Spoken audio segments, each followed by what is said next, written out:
Desde la semana pasada está teniendo lugar la edición número 59 de la Bienal de Venecia.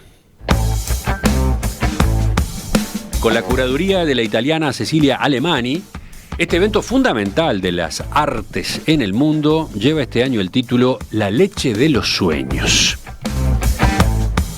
Y entre las muestras se destaca la que puede visitarse en el pabellón de Uruguay a cargo del artista Gerardo Goldwasser con el título Persona. En ella este creador se nutre de su historia familiar, la de un abuelo que se salvó del Holocausto porque sabía coser uniformes militares. Bueno, en aquella historia se basa para crear un proyecto interactivo que ha dado mucho que hablar a quienes llegan hasta ese lugar. Está pendiente para dentro de unos días una charla con el propio Goldwasser y con los curadores que trabajaron en esa exhibición. Pero hoy les propongo un primer acercamiento a la Bienal de Venecia, que sigue abierta hasta el 27 de noviembre.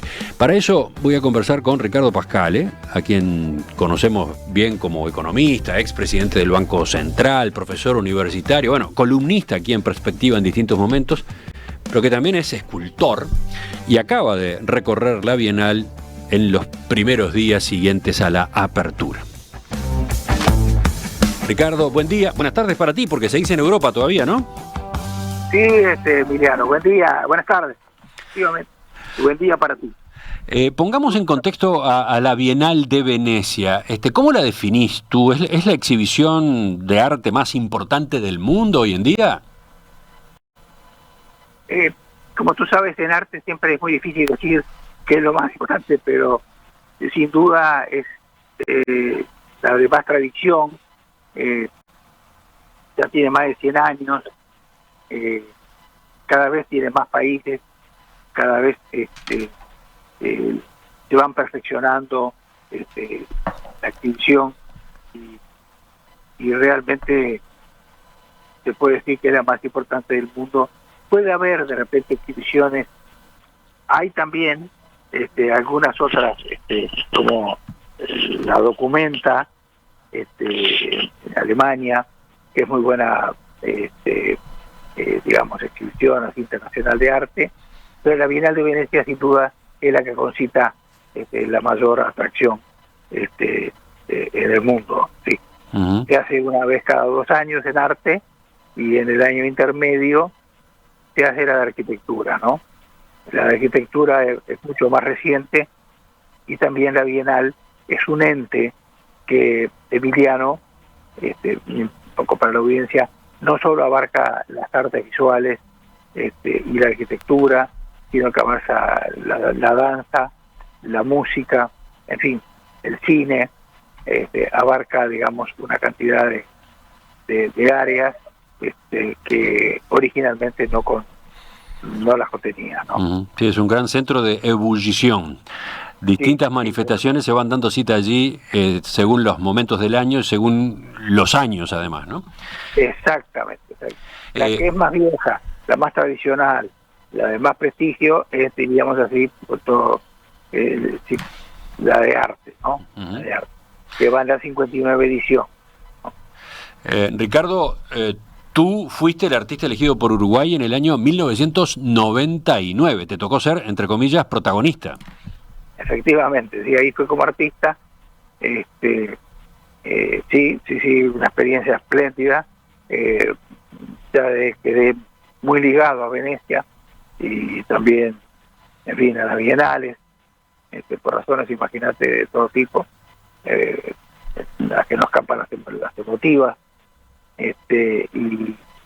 Y bueno, y así voy a cada bienal de arte, a las de arquitectura si puedo también, porque me interesa mucho, y la verdad que este año ha ido Gerardo Goldwasser, que es un gran amigo y un gran artista, y además tuvo la curaduría de Pablo Uribe, que es un gran artista también, que estuvo en Venecia ya como artista, que tú lo vas a entrevistar a ellos, y a la señora Laura Manosetti, que fue también curadora, y la comisaria del envío fue la directora del Instituto Nacional de Artes Visuales, Silvana Berg. Ujú. Sí, ahí hay varios términos, ¿no? Yo decía, tú fuiste expositor, pero Expositor, otras veces fuiste comisario. ¿Qué es comisario. ese término, comisario? Sí, trae una referencia. Aclaralo, por favor. Aclaremos, por favor, de qué seccional soy. No, comisario sería, fui 3 veces comisario, tuve que venir. Sería el representante de Uruguay, es el contacto de Uruguay con el ente bienales, con el ente de la Bienal. Es el que tiene toda la correspondencia, es el que se preocupa de que se resuelvan todos los problemas, es el que se preocupa del manejo de los dineros que se están utilizando para los envíos, para los catálogos y demás más temas. Es el que se preocupa de cualquier dificultad que pueda tener la delegación. Es un poco, diríamos así, el jefe de la delegación. Es el que representa al Estado. ¿Me explico? Y otra cosa es ser curador de una muestra, ¿no? Curador, ahí está. Después están los curadores, que a veces es uno, en este caso hay 2. En mi caso fue uno, que fue el maestro Clever Lara, un gran maestro nuestro. El curador, digamos, como dice su palabra, que viene de curare, italiano, cuidado, digamos así. Son las personas que son normalmente muy expertas en arte y afines, en este caso, y son las que tratan o cuidan, vamos a ponerlo entre comillas, de que la obra del artista llegue a su máxima expresión, digamos, de todo lo que tiene, y si puede más, ¿no es cierto? Son muy importantes los curadores, y hay una curadora general, perdón, y después está el artista, ¿no? Claro. El artista Así que entonces, por ejemplo, si hablamos de la presencia uruguaya en la Bienal, tenemos un artista cada año, un curador o una curadora, y tenemos un comisario, ¿no? Y un comisario. Todo esto a su vez se relaciona con el hecho de que Uruguay tiene un pabellón propio en la Bienal de Venecia. No todos los países tienen pabellón. ¿Cómo es esta historia? Es una historia muy linda, que habla muy bien de Uruguay, Emiliano, y que vale la pena que los uruguayos la conozcan. Por allá por los 60, la Bienal ofrece espacios del terreno para los países en la parte más importante de la Bienal. La Bienal hoy es gigantesca, pero el corazón de la Bienal se llama Giardini, que sería en castellano jardines, los jardines de la Bienal. Y allí ofrece. Y Uruguay tenía un embajador que era el señor Ponce Echeverri, hermano de aquel distinguido político, ¿te acuerdas? Eduardo Ponce Echeverri, que era el embajador en Italia. Y el agregado cultural en Italia era un señor Podestá. Este señor Podestá, que hacía muchos años que era agregado cultural, era un hombre de una cultura vastísima y particular de los patrimonios artísticos italianos. Enterado, y nos llega a Uruguay esto, enseguida Podestá, llamada Podestá este señor, informa al embajador, y el embajador se entusiasma mucho, y bueno, hace los trámites, y bueno, los trámites, tú sabes que burocráticos para hacer los pagos del terreno que nos correspondía y demás, pueden demorar, y a veces eso hace que se pierda la oportunidad. Y este hombre, el embajador, puso el dinero de su bolsillo, por supuesto con previo autorización de Montevideo, y luego por supuesto le fue devuelto el dinero, ¿no? Pero esta es la historia del pabellón, que fue el primer pabellón de un país latinoamericano. Después apareció el pabellón de Venezuela, muchos años después, en tiempos del boom del petróleo, ¿te acuerdas? El primer boom del petróleo de los años 70 y pico, 73, ahí Venezuela, digamos, tenía un poderío económico muy grande, y compra un espacio en Giardini, y luego el tercer país en tenerlo va a ser Brasil, que es Brasil, y Brasil tiene una larga tradición porque tiene también la Bienal de San Pablo, ¿no es cierto? La Bienal de San Pablo. Entonces, los tres países que hoy tenemos, por lo menos mientras yo estuve en esta oportunidad, no estuvo Venezuela, son Uruguay, el primero, Venezuela y Brasil. Los demás países son los países clásicos, Estados Unidos, Francia, España, Italia, obviamente, Inglaterra, Alemania, Japón, Corea, Suiza, Bélgica, los países escandinavos, los grandes, Bélgica, Holanda, y esos más o menos son los países que están nada más en Giardini. Después empezaron a aparecer muchos nuevos países, entonces se fue expandiendo la Bienal hacia lo que son la parte de atrás, digamos, de lo que sería los grandes islotes de la laguna, o de Venecia, le llamamos la laguna, y allí se fue yendo a lo que era el arsenal de la antigua Serenísima de Venecia, la antigua República, que son espacios fantásticos, y los que eran los distintos locales de la antigua República Serenísima de Venecia, que están contiguos a los digamos, a los Giardini. Y allí hay otros países latinoamericanos, y a veces, normalmente los países latinoamericanos tienen un grupo de países latinoamericanos que están dentro de algún lugar que alquilan, y hay varios países latinoamericanos. Es a grandes rasgos, digamos, la distribución del predio de la Bienal. Exacto.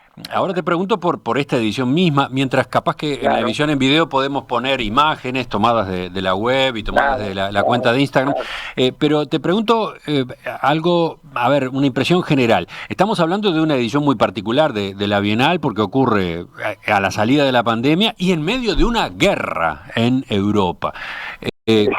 ¿Cómo están esas señas? ¿Cómo se notan o no esas señas en lo que está expuesto?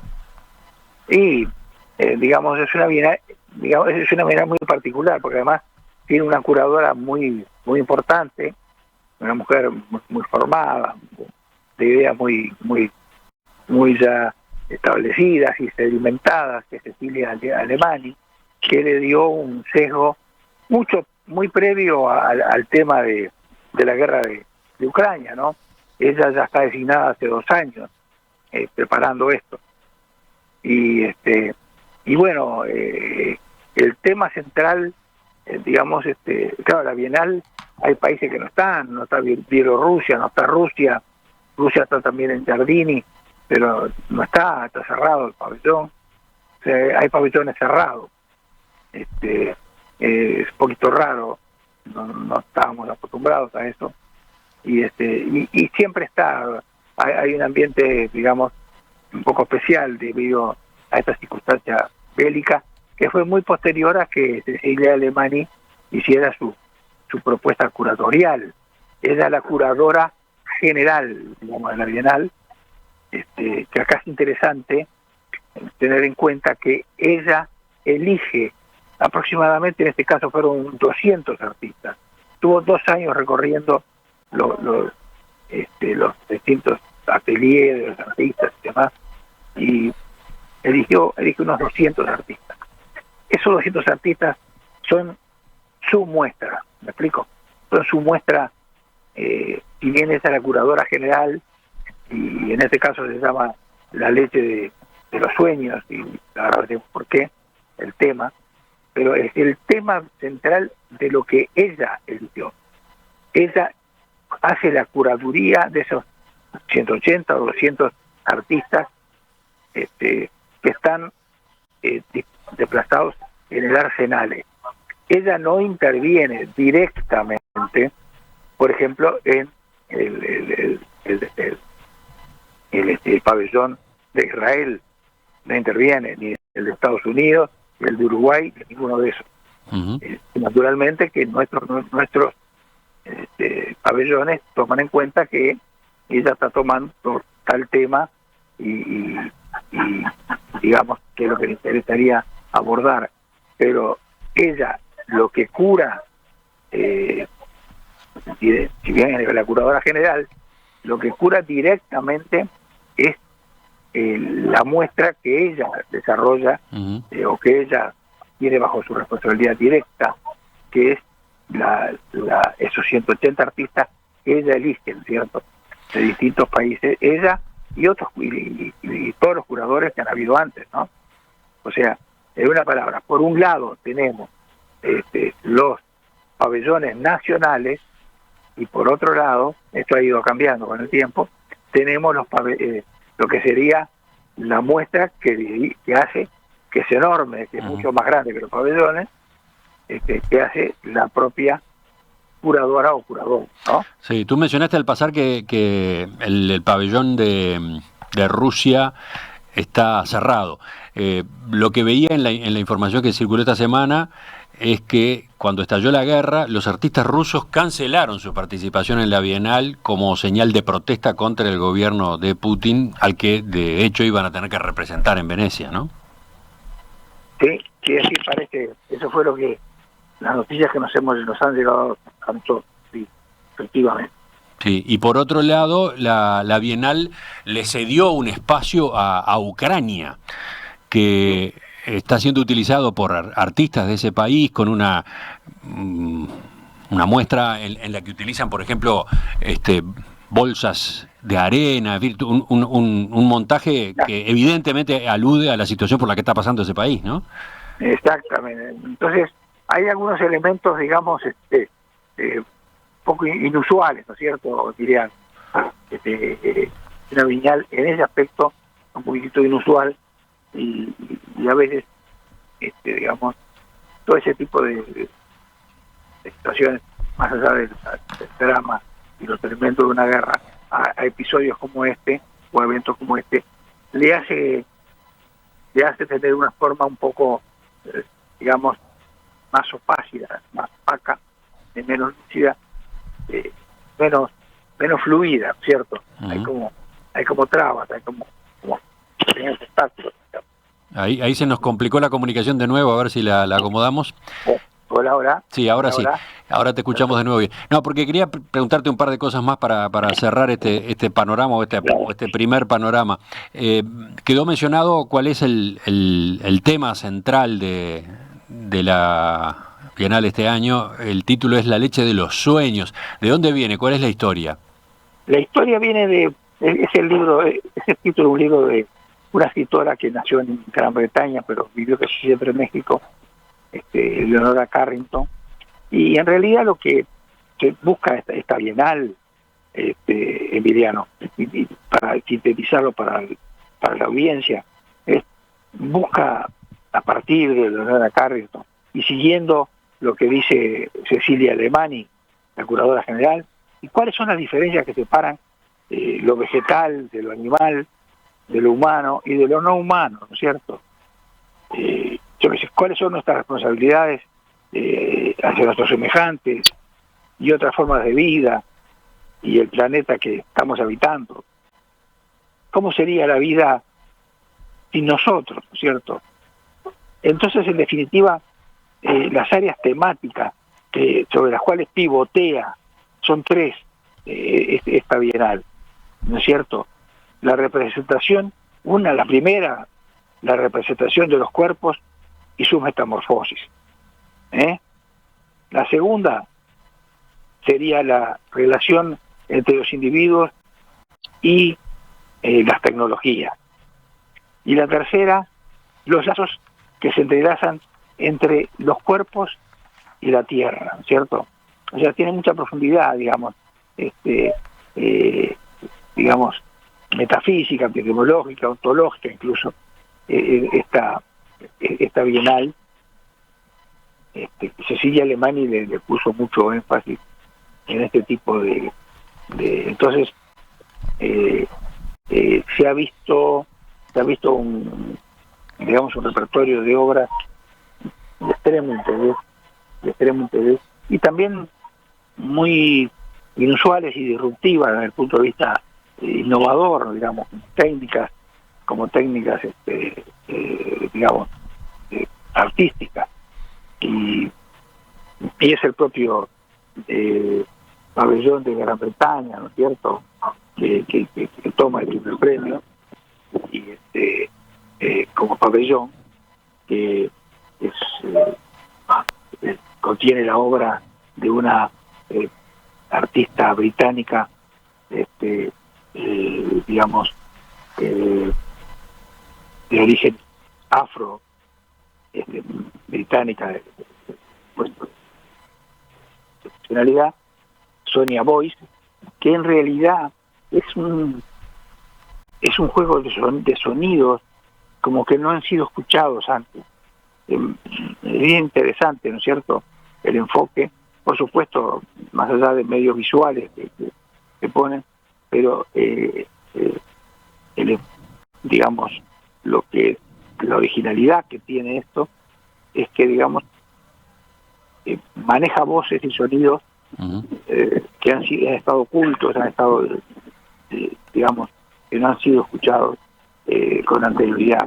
Y para terminar, te pregunto de manera breve, para ampliar otro día, a propósito del pabellón de Uruguay, con la muestra a cargo de Gerardo Goldwasser, que es interactiva. Han dicho quienes llegan ahí que se sorprenden por el hecho de que aparece un sastre que le toma las medidas, anota, parte, como mencioné al pasar, de una historia familiar, la de su abuelo que salvó su vida de la violencia nazi porque sabía coser uniformes militares. ¿Qué impresión te dio? Que es una muestra excelente, la verdad que la que hizo Goldwasser y todo el equipo que colaboró con él, está compuesta, es una instalación, ¿está? Para que el público, claro, hablarás con ellos más, con más profundidad, pero para darle una primera versión. Es una instalación, y esta instalación consta de 5 partes, digamos. Primero entras y hay un espejo, ahí vos te ves como persona, ¿está bien?, como una figura distinta a las demás, ¿sí? Después entras y aparece, digamos, una sucesión de mangas de un saco, la manga izquierda del saco, en color bajo, color oscuro, negro, digamos, y después aparece un centímetro, que es otro de los instrumentos que usan los sastres. No te olvides que mi padre era sastre también. Así que te toca de cerca también. Me toca de cerca y además lo interpreto mucho. Y después hay unas bobinas que es donde los sastres tienen la tela y donde van poniendo los moldes para cortar el traje, el saco, el pantalón, etc. Y como quinto elemento, como decir, hay una performance muy bien hecha, a mí me gustó mucho, por como, digamos, alguien que representa a un sastre, que le toma medidas, tanto sea hombres como mujeres, que a veces se hace traje taller y demás, y todo eso conforma, digamos, una mezcla muy interesante digamos, de la vestimenta, cómo viste al ser humano, como dicen los propios autores, Goldwasser y demás, persona viene etimológicamente de máscara, ¿no?, del griego. Y bueno, las personas nos vestimos y nos estamos poniendo una máscara, en definitiva. Entonces hay parte de esa máscara que es muy repetitiva, pero hay parte de esa máscara que es muy personal, ¿no es cierto? Entonces se da una confluencia muy linda de una cosa muy repetitiva, y como pueden ser las bobinas, como pueden ser las mangas, y por otro lado una cosa muy personal, propia, de que corresponde a cada persona, que es su medida, su gusto, mirarse al espejo ver cómo el sastre le toma las medidas y demás. O sea que es una muestra de mucha calidad artística, formal y demás. No me sorprende, Gerardo Goldwasser, que fuimos los dos discípulos de Nelson Ramos, es un artista consagrado, digamos, de una gran experiencia, y unido a, digamos, a unos curadores de primera también, ¿no es cierto? O sea, Uruguay, en general, yo te diría que desde que voy, que fue la primera, y fue cuando Gonzalo Fonseca hizo una muestra espléndida de escultura hace esto muchos años, algunas décadas, unas cuantas décadas. Uruguay ha tenido siempre una muy digna representación, una representación muy correcta, muy buena desde el punto de vista artístico, y así se le reconoce por las propias autoridades de la Bienal y los críticos y la prensa especializada y demás. Siempre así. Y este caso de Gerardo Goldwasser no hace más que confirmar esta tendencia que Uruguay ha llevado. Uruguay está muy bien en la Bienal representado, con una obra muy bien concebida, con mucho pienso atrás. Volveremos sobre ella, volveremos en una nota aparte dentro de unos días, más allá de que en la emisión en video ahora, junto con imágenes de la Bienal en general, que ya han ido saliendo al aire, también van a estar las fotos o algo de video sobre este espacio en particular, el del pabellón de Uruguay. Ricardo, te agradezco entonces esta visión panorámica, estas primeras impresiones. Queda todavía un trecho largo de la Bienal de Venecia por delante. Nos reencontramos con y eventualmente algún otro tema contigo en los próximos días en el programa, ¿de acuerdo? Sí, como siempre, un gran saludo y a la audiencia y muchas gracias por la invitación. Hasta pronto. Chau, chau. Hasta luego. Chau.